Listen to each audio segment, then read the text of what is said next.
Hi guys, welcome back to my channel.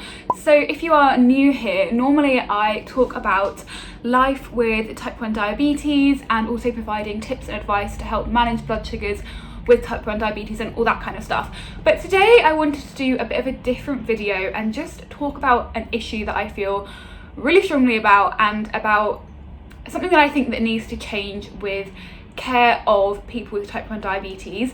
And I want to discuss why I think everyone living with type 1 diabetes should be prescribed some form of continuous or flash glucose monitoring. So I use the Freestyle Libre with a Meow Meow, and I've also done a 30-day trial of the Dexcom G6, and I'm going to leave links below to all of my videos that I have done about the Libre and the Dexcom and reviews of them, and like pros and cons, all that kind of stuff. That's going to be linked below. But today I really want to discuss why I think these devices are so necessary and should be a baseline prescription for everyone living with type 1 diabetes. So I have been type 1 diabetic for 16 years, but I only got prescribed the Freestyle Libre back in autumn of 2019, so years into my diagnosis, and I had to really push for it because of the really strict criteria. And it has got a little bit easier now. They've got rid of the postcode lottery. Before it was so dependent on where you lived, which I think is just completely ridiculous. But if you don't know, the criteria to be prescribed flash glucose monitoring by the NHS in the UK are that you can prove that you are blood testing 8 or more times a day. If you are pregnant, you can get prescribed the Libre for a 12-month inclusive period. If you are working in conditions that mean you cannot blood test regularly, for example, working in unhygienic conditions, or you have psychological conditions which prevent you from blood testing regularly, or if you have previously self-funded and using a Libre has helped you reduce your HbA1c, and your diabetes team can prove that you would have previously met one of the above criteria before starting to self-fund. And I'm going to leave links below to the JDRF page where it explains all of that if you want to have something in writing to help you refer to. And according to that page on the JDRF website, NHS England have stated that as of June 2020, 31% of people with type 1 diabetes in the UK are now prescribed a Freestyle Libre or flash glucose monitoring on the NHS, which I think we have come leaps and bounds, don't get me wrong. It's a fantastic figure, but I don't think it's enough, and I think everyone with type 1 diabetes needs to be prescribed flash or continuous glucose monitoring. As I've just mentioned, continuous glucose monitoring, the criteria to get prescribed that is even stricter. Essentially, you have to prove that you are having recurrent severe hypos, or you have lost your hypo awareness, or you have an HbA1c above 9 that won't come down despite testing more than 10 times a day. And then once you are prescribed a CGM, you then have to prove that it is helping you with your HbA1c and your diabetes management. Now, it is slightly easier if you are a child. There are a few more criteria that you can apply to get the CGM, and again, I'm going to link all of my resources down below in the description box. But again, there is another loophole, and that is that under these circumstances, the NHS are advised to provide you, or they can provide you with a CGM if you hit these criteria, but they are not obliged to. And so again, it is a big postcode lottery, because ultimately it's going to depend on the funding that is available to your area and your NHS trust and your CCG. Progress is being made. Like I said, 31% of people are now being prescribed flash glucose monitoring on the NHS, and there are adding more and more criteria which you can hit to be prescribed flash or a CGM, and charities like JDRF and Diabetes UK are campaigning for increased access to tech like CGMs and flash. But I think action needs to be taken sooner, and I'm going to explain why now. So if you've seen my diabetes journey video where I explain how I got my HbA1c down from around 11, which is where it was at its worst, to 5.8 where it is now, I explained in that video that a lot of my progress, I would say 70 to 80% of my progress with my diabetes, has been due to getting that Freestyle Libre. It wasn't until I got my Libre that I finally managed to push kind of down from the 7%-ish, 6.5% to where it is now. But if you've watched my last video, you will know that in the same month as getting my lowest HbA1c ever and having my diabetes control as good as it's ever been, I also got a letter telling me that I am now experiencing background retinopathy. which is basically the first signs of complications of diabetes that I have experienced. And it obviously really shocked me because I am now managing my diabetes the best I've ever had thanks to my Libre, and it kind of really took me aback. But what I realised is that this damage that has started to happen in my eyes is due to that period long ago when I was a teenager of having such a bad HbA1c and bad control of my diabetes. And by bad, I don't want to make anyone else feel guilty or afraid or scared of your HbA1c and your diabetes if that's where you are now. But for like having an HbA1c that is that high is what has led to my complications. And so this is why I think it's really important that we're prescribed things like CGMs and Libres, because I really believe if I had had a Libre back then, my control would have been so much better. Now my control is good, I can hopefully prevent complications from developing further and I can be on top of things, but you can never reverse the damage that you've done. And just a little like disclaimer slash like plea here, please don't leave horror stories in the description box below and comment like all of the complications that I'm now going to experience because of this, blah blah blah blah. Like, I know the severity of complications, I'm aware, please don't scare me and anyone else who might be reading the comments with any horror stories, because we don't need that. We just need help and positivity down there, please. But yeah, like I said, if I'd have been prescribed the Libre back then, that I feel like there is no way I would be experiencing these complications at the young age of 22 years old. And it's not just because of all the amazing things the Libre can do in terms of spotting patterns and helping manage your blood sugars and all of that stuff, but there are two main reasons why I think having the Libre back then would have helped me prevent these complications. The first thing is that having the Libre makes it so much easier to test your blood sugars.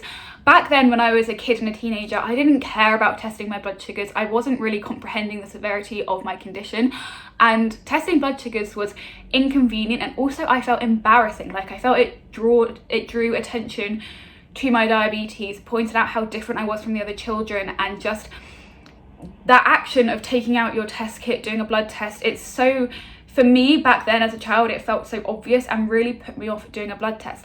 Whereas having the Libre, yeah, it's attached to you all the time and some people think it draws more attention to you.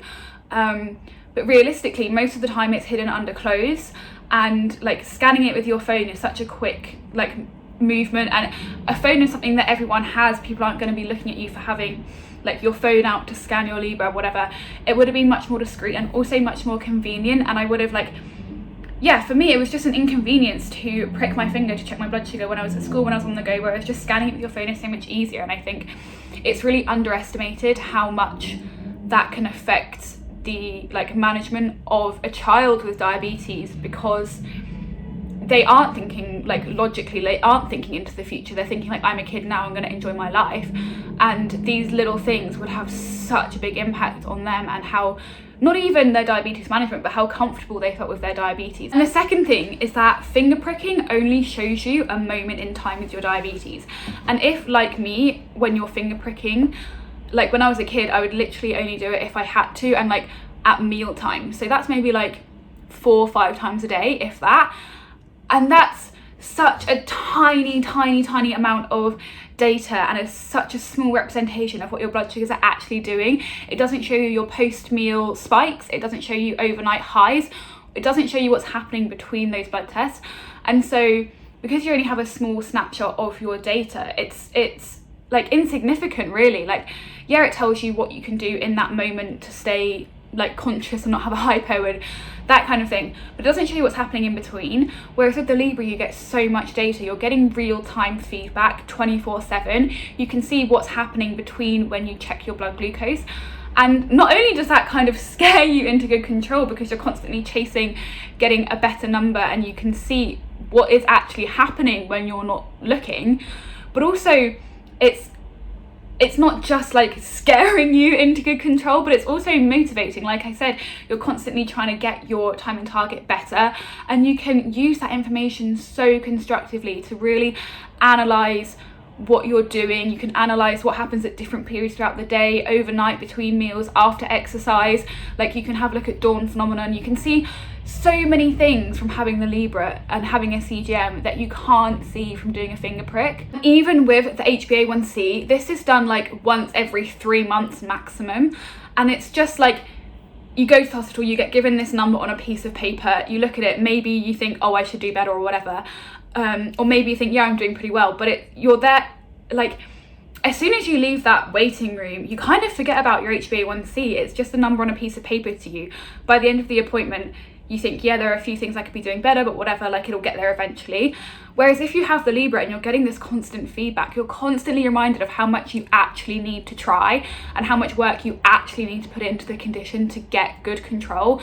The HbA1c, like, for me when I was a kid, it would scare me for maybe a day if I got a bad HbA1c, and then literally the next day I would go back to doing exactly what I was doing before, because you're just not reminded of it.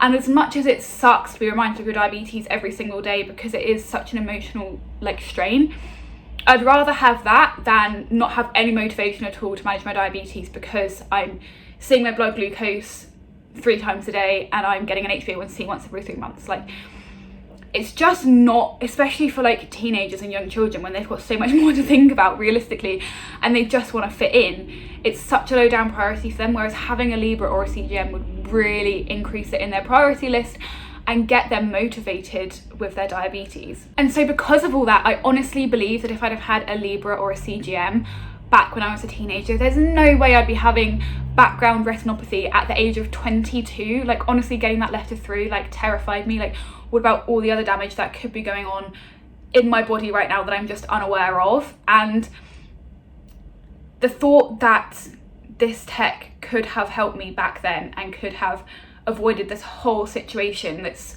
like a toll on my physical health but also my mental health is just so frustrating. And I know, like, a lot, like when I was a young kid with diabetes, a lot of this tech literally wasn't available, like it wasn't invented, like fair enough, but as soon as it became available, I just feel like, why wasn't it prescribed to everyone? And if the kind of emotional trauma and stress and these complications and difficulty of living with diabetes isn't enough of a motivation to provide CGMs and flash to all diabetics on prescription, surely there is a financial incentive there. Firstly, in terms of like blood testing strips, a box of blood testing strips cost £25, and I used to get through one of those like every week-ish. So over a month, that's £100, which is literally the cost of a libre. So it literally works out like for like, and I know a lot of people aren't testing that often. Like, I was testing a lot towards the end of my like time using the blood testing kit, because I started to like pay more attention to my diabetes basically, so I would be testing a lot, but that was what was necessary for me to have good control. And I know a lot of people maybe aren't testing that much, but that's probably how much people need to be testing in order to have good healthy control of their diabetes if they're not prescribed flash or a CGM. And the second thing is that surely the cost of treating diabetes related complications, it would be so much higher than the cost of providing someone with a libre throughout the course of their life. And just like a warning here for anyone who's maybe not in the headspace to hear about this, I'm going to talk about diabetes complications right now. So let's take my example of retinopathy. If it does progress, there are treatments that you can do. So the first option is laser eye treatment, and I just had a quick Google, and if you get it done privately, it costs £1,500 to £2,000 per eye, which is like a lot. Or you can have eye injections or eye surgery, which I would imagine cost quite a pretty penny to go through. And then if you experience something like kidney failure, that's then dialysis for however many years until you can have a kidney transplant.